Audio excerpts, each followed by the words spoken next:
आपकी half yearly exam हो या फाइनल एग्जाम हो, इसमें से 5 मार्क का सवाल है वो 101% हो जाता है। तो बहुत ज्यादा पढ़ने से सिर्फ ये कंसेप्ट करके जाओ, आपके जो मार्क्स है वो आपके हाथ में हो जाएंगे। हेलो एवरीवन, क्या हाल चाल, सब बढ़िया। आज के सेशन के अंदर आप सभी का स्वागत करता हूं। मैं आपका एजुकेटर ओम जादव और आप सभी 9th क्लास के बच्चों के लिए आज मैं लेकर के आया हूं केमिस्ट्री का मैटर इन आवर सराउंडिंग, इस टॉपिक का माइंड मैप। अगर आप एग्जाम को जाते होंगे, आपकी बहुत पढ़ाई हो चुके हैं, बट फिर भी एक मन में डर होता है, सर एक बार फाइनल रिवीजन करवानी है, एक माइंड मैप बनाना है, और यही माइंड मैप मैं आपके साथ लेकर के आया हूं।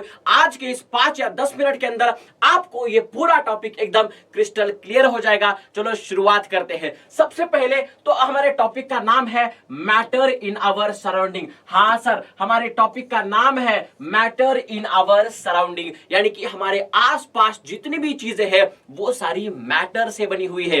किससे बनी हुई है बेटा? मैटर से बनी हुई है। ओके सर, अगर ये मैटर से बनी हुई है, अगर ये मैटर से बनी हुई है तो हम मैटर के बारे में डिस्कस करते हैं। अगर हम मैटर के बारे में डिस्कस करते हैं, सबसे पहले ये मैटर होता क्या है ये जानते हैं। ओके सर, ये मैटर क्या है ये जानते हैं।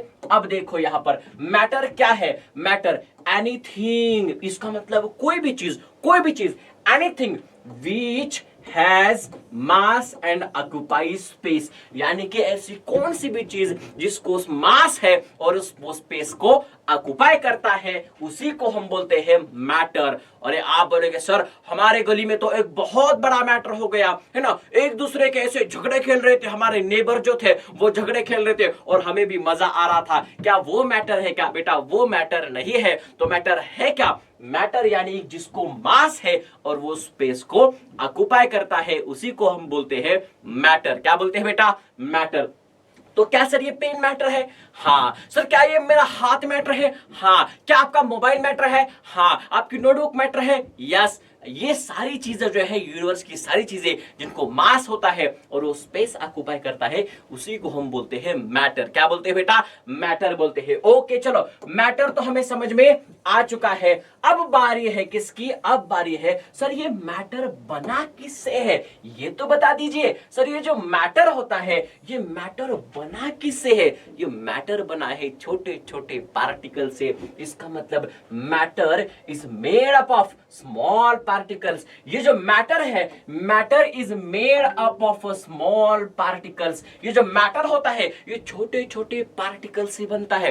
किससे बनता है बेटा? छोटे छोटे पार्टिकल से बनता है। इसका मतलब अगर ये एक पार्टिकल, ये एक पार्टिकल, ये एक पार्टिकल, ये एक पार्टिकल, एक पार्टिकल, ऐसे पार्टिकल्स, ये सारे पार्टिकल्स एक साथ आते हैं और इन छोटे छोटे कणों से हमारा क्या होता है? मैटर बनता है। अगर आप मुझे पूछोगे सर ये जो पेन है क्या ये भी पार्टिकल से बना हुआ है क्या?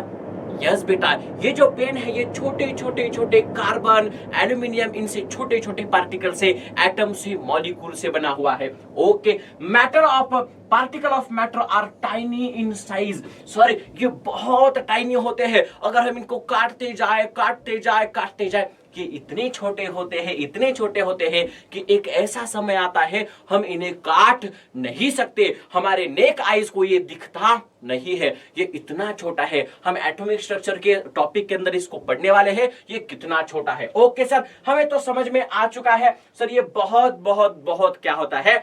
छोटा होता है। ओके चलो आगे बढ़ते हैं, आगे बढ़ते हैं, आगे बढ़ते हैं, आगे बढ़ते हैं। क्या है आगे?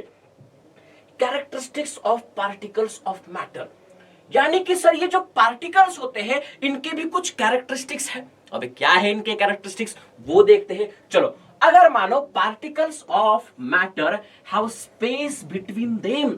सर ये क्या चीज है, ये क्या चीज है? देखो मैंने अभी बोला अगर ये मैटर कोई पार्टिकल से बना हुआ है तो ये ऐसे पार्टिकल्स एक दूसरे के साथ में होंगे।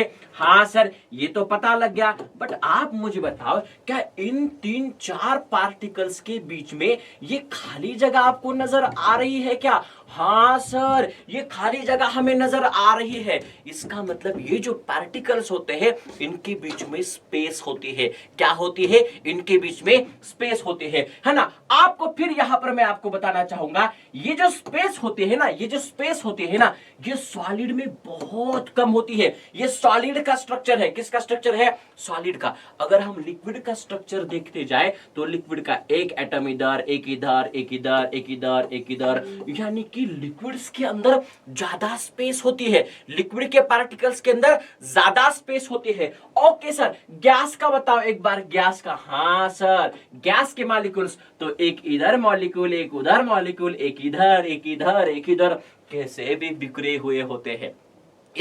इसका मतलब इनके अंदर पार्टिकल की जो अंदर की स्पेस होती है वो बहुत ज्यादा होती है। अगर आपको सवाल पूछा सबसे ज्यादा इंटरपार्टिकुलर स्पेस किस में होती है तो आप बोलेंगे गैसियस में। मॉडरेट किस में होती है? लिक्विड में होती है। और सबसे कम किस में होती है? सबसे कम होती है हमारे सॉलिड के अंदर। ओके चलो, होशियार बेटा, आप सभी को समझ में आया होगा। आगे बढ़ते हैं। Particle of matter, particle of matter are continuously moving. Sir ये क्या बात है? ये क्या बात है?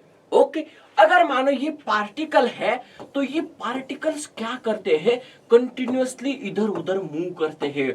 हाँ सर, इसका सीधा सीधा एग्जांपल है, अगर हमारे घरों के अंदर कहां पर अगर अगरबत्ती जल रही है तो उसका स्मेल हमें यहां तक आता है। इसका मतलब क्या है? वहां पर डिफ्यूजन हो रहा है, वहां के पार्टिकल्स ब्राउनियन मोशन होकर के, उनकी काइनेटिक एनर्जी ज्यादा होती है, ब्राउनियन मोशन होकर के इधर उधर आ जाते हैं। इसका मतलब वहां पर क्या होता है? वो कंटिन्यूअसली मूव करता है। क्या करता है? कंटिन्यूअसली मूव करता है। ओके सर, समझ में आ गया वो कंटिन्यूअसली कैसे मूव करता है।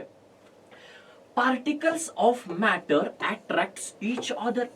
हाँ सर, एक सबसे बड़ा सवाल है सर, आपने यहां पर पार्टिकल्स निकाले थे, वो एक के साथ एक निकाले थे? हाँ सर लिक्विड में थोड़े दूर दूर निकाले थे। हाँ बेटा, अगर गैसेस में सर तो बहुत दूर दूर निकाले थे। सर ऐसा क्यों किया था? ऐसा क्यों किया था? ऐसा इसलिए किया था ताकि ये जो पार्टिकल्स होते हैं सॉलिड के अंदर के, ये दूसरे को ज्यादा अट्रैक्ट करते हैं। इसका मतलब अगर पार्टिकल किसी के भी हो, सॉलिड के हो, लिक्विड के हो या गैस के हो, वो एक दूसरे को अट्रैक्ट करते हैं। क्या करते हैं बेटा? एक दूसरे को अट्रैक्ट करते हैं। और इसी को बोला जाता है इंटरमॉलिक्यूलर फोर्स। इंटरमॉलिक्यूलर फोर्स, देखो यहां पर इंटरमॉलिक्यूलर फोर्स ज्यादा है, मैक्सिमम है। यहां पर इंटरमॉलिक्यूलर फोर्स ज्यादा है, यहां पर मॉडरेट है, और यहां पर बहुत मिनिमम है, बहुत मिनिमम है। याद रखो, क्या इंटरमॉलिक्यूलर फोर्स बढ़ता है, इंटरमॉलिक्यूलर फोर्स बढ़ता है तो इंटरपार्टिकुलर स्पेस कम होती है। हाँ कि नहीं? Yes yes. चलो, आपको सभी को समझ में आया होगा। नेक्स्ट आगे बढ़ते हैं, आगे बढ़ते हैं, आगे बढ़ते हैं। सर आगे क्या है? सर आगे क्या है? आगे देखते हैं। अब हम देखते हैं, क्या देखते हैं? हम देखते हैं स्टेट्स ऑफ मैटर। सर हम स्टेट्स ऑफ मैटर तो बहुत ज्यादा पढ़ते हैं, बट क्या सर ये सारे के सारे हमारे काम के होते हैं क्या? नहीं, हमारे काम के होते हैं सिर्फ 5, और उसमें से भी सिर्फ 3 जो कि हमारे सिलेबस में है। आपको बता दो, सबसे पहली होती है सॉलिड स्टेट, यस, दूसरी होती है लिक्विड स्टेट, तीसरी होती है गैसियस स्टेट, चौथी होती है प्लाज्मा, चौथी होती है प्लाज्मा, एंड फिफ्थ होती है Bose Einstein condensate. Bose Einstein condensate, ये दोनों भी आप बुक्स के अंदर पढ़ते हो। सर प्लाज्मा क्या होती है? तो प्लाज्मा क्या होती है? हमें कैटायंस, हमें जो स्टार्स होते हैं, हमारे पास जो सन होता है वहां पर हमें प्लाज्मा मिलता है। और सर बोस आइंस्टाइन कंडेंसेट क्या होती है? जब हमारे पास गैसेस को बहुत कम टेम्परेचर पर ले जाता है, बहुत कम टेम्परेचर पर ले जाता है, वहां तैयार हो जाती है बोस आइंस्टाइन कंडेंसेट। और ये किसने तैयार की थी? ये तैयार की थी हमारे सत्येंद्रनाथ बोस जी ने, और इसको कैलकुलेट किया था हमारे पास आइंस्टाइन जी ने। यस, चलो, तो इन दोनों का यहां पर योगदान था। हम यहां पर देखते हैं जो सॉलिड होता है, लिक्विड होता है या गैस होता है, इनके बीच में क्या डिफरेंस होता है, ये यहां पर सबसे पहले देखते हैं। ओके चलो, सबसे पहले तो हम बात करते हैं inter particular space. Sir inter particular space मतलब क्या? इंटर पार्टिकुलर स्पेस मतलब यहां पर दोनों के बीच के अंदर का अंतर। अभी तो हमने बोला है, क्या बोला है? जब यहां पर इंटर पार्टिकुलर स्पेस बढ़ती है इसका मतलब वो दूर दूर हो जाते हैं, बट सॉलिड के पार्टिकल्स तो पास पास होते हैं। इसका मतलब सॉलिड के अंदर एकदम निग्लिजिबल होता है। इंटरपार्टिकुलर स्पेस क्या होता है बेटा, एकदम निग्लिजिबल होता है। और लिक्विड्स के अंदर मॉडरेट होता है, और हमारे गैसियस के अंदर सबसे ज्यादा मैक्सिमम होता है। इसी के कारण वो एक दूसरे से अलग अलग हो जाते हैं और इधर उधर जाकर के भागने लगते हैं। यस, चलो इंटर पार्टिकुलर फोर्स। अब अगर इंटर पार्टिकुलर स्पेस अगर कम है तो इसका मतलब वो पास पास में है। क्यों? क्योंकि ये एक दूसरे को अट्रैक्ट कर रहे हैं। और अट्रैक्ट क्यों करते हैं? क्योंकि इनके अंदर इंटर पार्टिकुलर फोर्स जो है वो ज्यादा है। यानी कि सॉलिड के अंदर इंटर पार्टिकुलर फोर्स क्या होता है, ज्यादा होता है। और यहां पर लिक्विड्स के अंदर मॉडरेट होता है, और हमारे पास गैस के अंदर बहुत कम होता है। और अगर फोर्स कम है तो इधर उधर वो ज्यादा जाएंगे। यस, चलो दूसरा है शेप। शेप, हाँ सर, क्या सॉलिड को डेफिनाइट शेप होता है क्या? हाँ, डेफिनाइट शेप होता है। डेफिनाइट शेप मतलब क्या? वो खुद अपने आप शेप चेंज नहीं करता है। यानी कि अगर हम बात करते हैं तो वो अपने आप से शेप चेंज नहीं करेगा। इसका मतलब उसका जो शेप होता है वो डेफिनाइट होता है। कैसा होता है बेटा? डेफिनाइट होता है। सर हमारे पास क्या शेप लिक्विड का डेफिनाइट होता है क्या? नहीं, कोई फिक्स शेप नहीं होता। अगर आप बॉटल में लिक्विड को रखते हैं, बॉटल का शेप आएगा। अगर आप ग्लास में रखते हो, ग्लास का शेप आएगा। अगर आप किसी अलग कंटेनर में रखते हो, उस अलग कंटेनर का उसको क्या आएगा, शेप आएगा। और इसी तरह के गैस को भी कोई शेप नहीं होता है। आप जिस कंटेनर में उसे रखो उसका क्या हो जाएगा, वो वहां पर शेप आ जाएगा। सर वॉल्यूम, क्या वॉल्यूम फिक्स होता है क्या? यस बेटा, हमारे पास हमारे सॉलिड का जो वॉल्यूम होता है वो फिक्स होता है। क्या हमारे लिक्विड का फिक्स होता है क्या? यस सर, लिक्विड का भी फिक्स होता है। अगर हम लिक्विड को बॉटल में रख देते हैं वो 1 लीटर ही होगा। अगर किसी कंटेनर में रखते हैं वो 1 लीटर ही रहेगा, वो कभी भी बदलेगा नहीं। इसका मतलब जो वॉल्यूम होता है वो लिक्विड का कभी चेंज होता नहीं है, वो फिक्स होता है। बट गैस का बदलता है। सर कैसे बदलता है गैस का? देखो, आप किसी छोटे कंटेनर में रखोगे, प्रेशर दे करके वो बैठ जाएगा। किसी बड़े में रखो वो फैल जाएगा, और बड़े में रखो वो फैल जाएगा। इसका मतलब उसका वॉल्यूम कोई फिक्स नहीं है। याद रखो बेटा, याद रखो। इसी के ऊपर 1 या 2 मार्क का जो सवाल है वो 100% पूछा जाता है। 101% इन प्रॉपर्टीज के ऊपर हमारे पास सवाल पूछा जाता है, याद रखना। ओके, आगे बढ़ते हैं सर। आगे क्या होता है, आगे क्या होता है, आगे क्या होता है, आगे बढ़ते हैं। यस, चलो आगे है फ्लूइडिटी। आगे है फ्लूइडिटी। क्या सर सॉलिड्स फ्लो करते हैं क्या? क्या सॉलिड्स फ्लो करते हैं क्या? कभी देखा है क्या सॉलिड्स को फ्लो करते हुए? नहीं सर, कभी भी हमने सॉलिड्स को फ्लो करते हुए नहीं देखा है। इसका मतलब कांट फ्लो, हमारे पास वो कभी भी फ्लो नहीं करते हैं। क्या यहां पर लिक्विड फ्लो करते हैं? हाँ सर, नदियां बहती है, नदियां बहती है, और नदियां के अंदर क्या होता है, पानी होता है। अगर जब दूध गिरता है दूध बहता है, अगर ऑयल गिरता है ऑयल बहता है। इसका मतलब वो फ्लो होता है। गैस, सर गैस भी फ्लो होता है। कैसे चेक करें गैस फ्लो होता है? कुछ नहीं बेटा, अगर घर के अंदर कहां पर अगर गैस की टंकी लीकेज हो रही है वो अपने आप सभी को पता लगता है। हाँ यस, इसका मतलब वो फ्लो करता है। गैस भी क्या करता है, फ्लो हमें करता है। ओके सर, ये तो सारी बातें हमने समझ में आ चुके हैं। सर अब क्या करें, अब कौन सा पार्ट है? सर हमने प्रॉपर्टीज तो देख लिया, सब देख लिया। अब देखते हैं क्या हम यहां पर ये जो स्टेट्स होते हैं क्या इन दूसरे को एक दूसरे में बदल सकते हैं क्या? क्या एक दूसरे में बदल सकते हैं क्या? हाँ सर, बदल सकते हैं। चलो कैसे बदल सकते हैं? हाँ सर, बदल सकते हैं। कैसे बदल सकते हैं?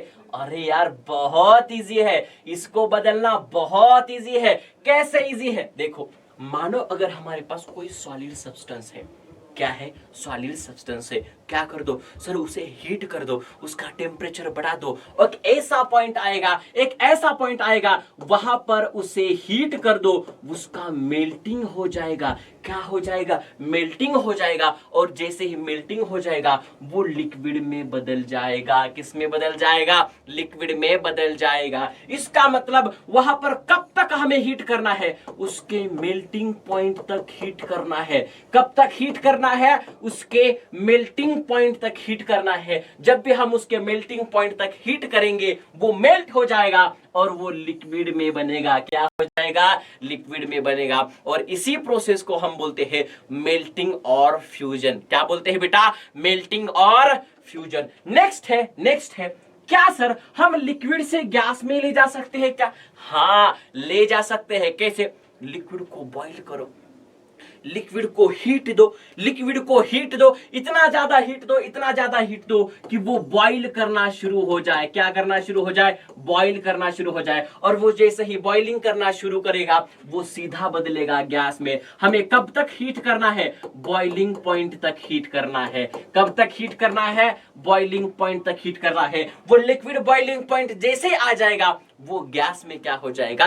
कन्वर्ट होने लगेगा। इसी को हम बोलते हैं बॉइलिंग पॉइंट। क्या बोलते हैं बेटा? बॉइलिंग पॉइंट बोलते हैं। सर ये तो सीख लिया, सर सॉलिड को हीट करा, लिक्विड में बदला, सर लिक्विड को हीट किया, गैस में बदला। क्या सर हम गैस से कूल करके उसे वापस ला सकते हैं क्या? यस, वापस ला सकते हो। और इसी प्रोसेस को बोलते हैं कंडेंसेशन। क्या बोलते हैं? कंडेंसेशन बोलते हैं। क्या बोलते हैं? कंडेंसेशन बोलते हैं। और जब हम कंडेंसेशन करवाते हैं गैस को कूल करवाते हैं। गैस को क्या करवाते हैं? कूल करवाते हैं। वो अपने आप लिक्विड में आएगा, अपने आप लिक्विड में आएगा। उसी को बोलते हैं क्या बोलते हैं? कंडेंसेशन। सर हमने लिक्विड में लाया, क्या हम लिक्विड को और उसे कूल करके सॉलिड में ला सकते हैं क्या? हाँ, और इसी को ही बोलते हैं सॉलिडिफिकेशन और फ्रीजिंग। और ये कब होता है? ये हमारे पास होता है फ्रीजिंग पॉइंट तक। कब? फ्रीजिंग पॉइंट तक। कब होता है ये? Freezing point. और फ्रीजिंग पॉइंट कितना होता है लिक्विड का? 0 डिग्री सेल्सियस। अगर हम वाटर की बात करते हैं, लिक्विड की नहीं, वाटर की बात करते हैं, कितना होगा? 0 डिग्री सेल्सियस। हाँ सर, एक बात तो समझ में आ गई। इसका मतलब हम सॉलिड से लिक्विड में ले जा सकते हैं, लिक्विड से गैस में ले जा सकते हैं, गैस से फिर लिक्विड में, और फिर लिक्विड से सॉलिड में। इसका मतलब अगर हमें सॉलिड से गैस में जाना होगा तो हमें लिक्विड से गुजरना पड़ता है। बट सर ऐसी कौन सी टेक्निक है क्या? सीधा सॉलिड से गैस में और सीधा गैस से सॉलिड में। है कि नहीं ऐसी टेक्निक? यस, ऐसी भी टेक्निक है। अगर आप जाना चाहते हो सीधा सॉलिड से गैस तो उसे बोलते हैं सब्लिमेशन। क्या बोलते हैं बेटा? सब्लिमेशन बोलते हैं। क्या बोलते हैं? सब्लिमेशन बोलते हैं। यानी कि सीधा सॉलिड से गैस में अगर आप किसी सब्सटेंस को हीट करते हैं और वो सीधा लिक्विड में ले जाता हुआ डायरेक्ट गैस में जाता है, यानी कि अगर हमारा कैम्फर है, नैफ्थलीन बॉल्स है, यस, अमोनियम क्लोराइड्स है, ये जो सारी चीजें हैं वो सब्लिमेशन कराती है। क्या कराती है? सब्लिमेशन कराती है। क्या सर उन वेपर्स को, उस गैस को हम वापिस ला सकते हैं क्या? यस, उसे बोलते हैं डिपोजिशन। क्या बोलते हैं? डिपोजिशन या रिवर्स सब्लिमेशन। यस, चलो आई होप आपको ये समझ में आया होगा। आगे बढ़ते हैं। सर एक सवाल है बेटा, सवाल क्या है? एक सवाल है और सवाल ऐसा है सर, जब सॉलिड से लिक्विड में जाती है कोई चीज तब उसका जो टेम्परेचर है वो तो चेंज नहीं होता। सीधा एग्जांपल लेते सर, अगर हमारे पास आइस है, आइस का जो टेम्परेचर होता है वो 0 डिग्री सेल्सियस होता है, बट आइस पूरी तरीके से लिक्विड में बदल रहा है, फिर भी उसका टेम्परेचर चेंज नहीं हो रहा है। और अगर टेम्परेचर चेंज नहीं हो रहा है तो सर उसके अंदर तो हीट आ रही है ना, बट वो हीट आ भी रही है, फिर भी उसका टेम्परेचर क्यों नहीं बदल रहा है? उसी को बोलते हैं लैटेंट हीट। क्या बोलते हैं बेटा उसको? Latent heat. क्या बोलते हैं उसे? Latent heat. और लैटेंट हीट 2 प्रकार की होती है, latent heat of fusion and latent heat of vaporization. यानी कि ये 2 प्रकार की होती है, latent heat of vaporization and latent heat of fusion. जब फ्यूजन होता है तब जो हीट लगती है, जो हिडन हीट लगती है, उसे बोलते हैं लैटेंट हीट ऑफ फ्यूजन। और जब वेपराइजेशन होता है यानी कि लिक्विड से गैस में बदलता है, तब जो होता है उसे बोलते हैं लैटेंट हीट ऑफ वेपराइजेशन। ये छुपी होती है और इसी से सवाल 101% आता है, याद रखना बेटा। चलो आगे बढ़ते हैं, आगे बढ़ते हैं, आगे बढ़ते हैं। आगे कहां पर बढ़ते हैं? हाँ sir, latent heat of vaporization तो हमें समझ में आ चुका है। सर ये यहां पर ये इवोपोरेशन क्या चीज होती है? सर ये इवोपोरेशन क्या चीज है?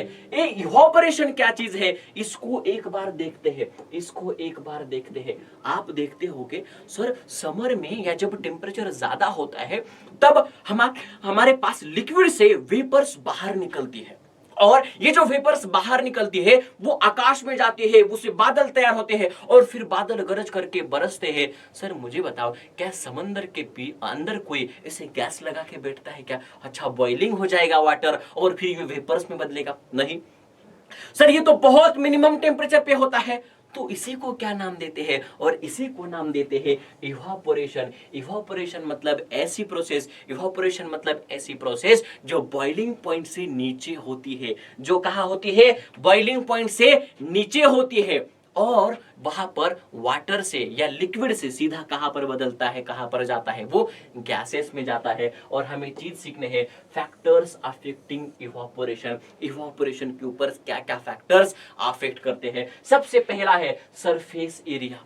सर सरफेस एरिया, जितना ज्यादा सरफेस एरिया होगा उतना ज्यादा इवापोरेशन होगा। आप मुझे बताओ, यहां पर एक टेस्ट ट्यूब है, यहां पर एक टेस्ट ट्यूब है, और यहां पर एक बाउल है। बाउल के अंदर का वाटर ज्यादा इवापोरेट होगा या टेस्ट ट्यूब के अंदर का? सीधा सीधा सिंपल आंसर है क्या? सर इसका सरफेस एरिया ज्यादा है बाउल का, तो बाउल के अंदर से ज्यादा मात्रा में इवापोरेशन होगा, टेस्ट ट्यूब के अंदर से कम होगा। इसी के ऊपर भी 101% सवाल आता है। यस, ओके, चलो सर ये तो समझ में आ चुका है। अगर एरिया बढ़ता है, अगर सरफेस बढ़ता है तो हमारे पास इवापोरेशन कम होता है, सॉरी ज्यादा होता है। टेम्परेचर, अरे यार सीधा सीधा एग्जांपल है सर, जितना ज्यादा टेम्परेचर बढ़ेगा उतना ज्यादा इवापोरेशन होगा। क्यों? क्योंकि समर के दिनों में ज्यादा मात्रा में इवापोरेशन होता है। ह्यूमिडिटी, ह्यूमिडिटी मतलब क्या होती है? Amount of water present in air. अगर एयर में ही हमारे पास ज्यादा मात्रा में वाटर है तो वाटर ऊपर जाएगा क्या? नहीं जाएगा। इसका मतलब ह्यूमिडिटी भी उसके ऊपर अफेक्ट करते हैं। एंड नेक्स्ट है विंड स्पीड। विंड स्पीड यानी कि जब ज्यादा मात्रा में विंड की स्पीड होती है, जब ज्यादा मात्रा में हवा की स्पीड होती है, तब ज्यादा मात्रा में इवापोरेशन होता है। यस, और हम इसका सीधा सीधा एग्जांपल है, जब हम बाहर अगर बारिश गिरती है तो हम घर में कपड़े सुखाने को डालते हैं और वहां पर हम पंखा चालू कर देते हैं, यानी कि विंड की स्पीड जैसे ज्यादा बढ़ती है वहां पर क्या हो जाएगा? यहां पर इवापोरेशन का रेट बढ़ेगा। Evaporation causes cooling effect. हमारे पास इवापोरेशन से कूलिंग भी होती है। अगर आप बात करते हैं तो हमारे पास जो मटका होता है, मटके के ऊपर जो पानी आ जाता है और वो इवापोरेट होता है, और वो जैसे इवापोरेट होता है मटके के अंदर का जो पानी होता है वो ठंडा होता है, यानी कि इवापोरेशन की वजह से हमारे पास कूलिंग इफेक्ट भी दिखता है। यस, चलो इसी के साथ साथ ये जो है, इसी के साथ साथ ही ये जो हमारा माइंड मैप है यहां पर खत्म करवाते हैं।